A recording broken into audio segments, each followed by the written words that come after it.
greatness of living in paradise totally outweighs the risk involved.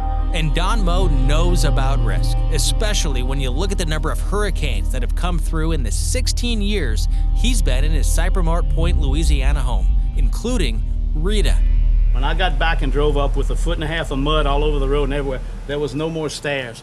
Moe is not alone in loving where he lives. The population along the Atlantic and Gulf coasts grew from nearly 52 million in 2000 to almost 60.5 million in 2019. According to the Census Bureau, that's an increase of nearly 8.5 million people. So when a hurricane hits,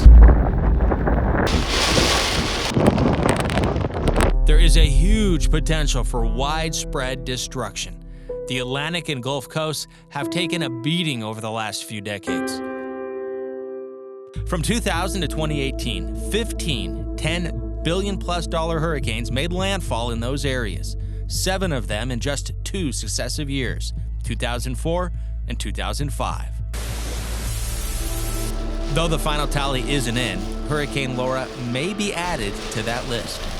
It is accurate to say that if we have more population in the areas where we see the disasters, more folks are going to need to rebuild and recover.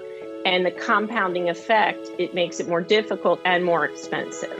If we don't build more resiliently and we continue this cycle, what we call the build, destroy, rebuild cycle, where we build in a way that nature can easily knock it down, then we are going to, over time, build ourselves into a situation where people don't recover at all.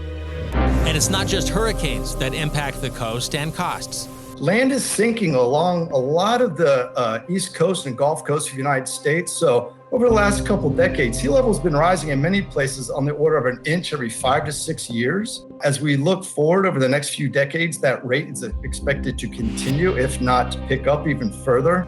So building back from storms and adapting to sea level rise requires different costly approaches. And it's a challenge that communities are going to face, especially those that are prone to the strong hurricanes, but also have high rates of sea level rise and are beginning to flood under sunny day conditions already.